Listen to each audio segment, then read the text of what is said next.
wrist extension, PAILs, and rails. Okay, so for this sub, you're going to have two different options, and that's really going to depend on which side of the wrist or which side of the forearm that you're feeling the tightness on. So either way, you're going to be in a full kneeling position.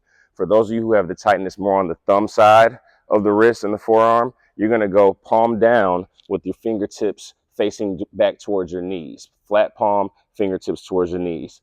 For those of you who have more tightness along the pinky side or that owner side of that wrist and that forearm, you're going to go palm still facing down, but fingertips facing inside. And for the passive stretch, you're going to rock your shoulder over your wrist. So this is if you have tightness on the pinky side, rocking that shoulder over your wrist this way. For those of you with more tightness on the thumb side, you're just simply leaning back and turn this way. Just leaning back to pick up that stretch in that wrist and that forearm.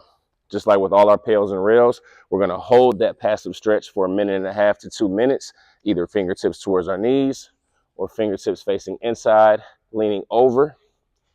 After that time has passed, we're going to do 2 different contractions, always pressing down first. So we're going to stay in that stretch position and then press down through our flat palm. So that's through our fingertips, through our palm, through our thumb. Everything is going to be engaging, pressing down, doing this motion against the ground. The ground is there, so it's going to make it an isometric contraction without any movement. We're just giving that effort. So after we press down for the prescribed amount of time, we'll relax, stay in that stretch, but stop pressing down.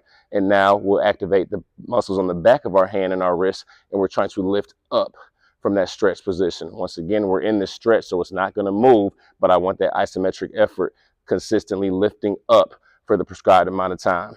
After you've lifted up, you'll relax, and then you'll re-enter that stretch by sitting back deeper into that stretch, or if our fingers are this way, leaning over more into that stretch. And I'm just using my hand here to glue my wrist down to make sure I'm getting a good stretch out of it. We'll re-enter that stretch, hold for another prescribed amount of time, and then just repeat the cycle, pressing down through the fingertips, lifting up, and then re-entering the stretch again.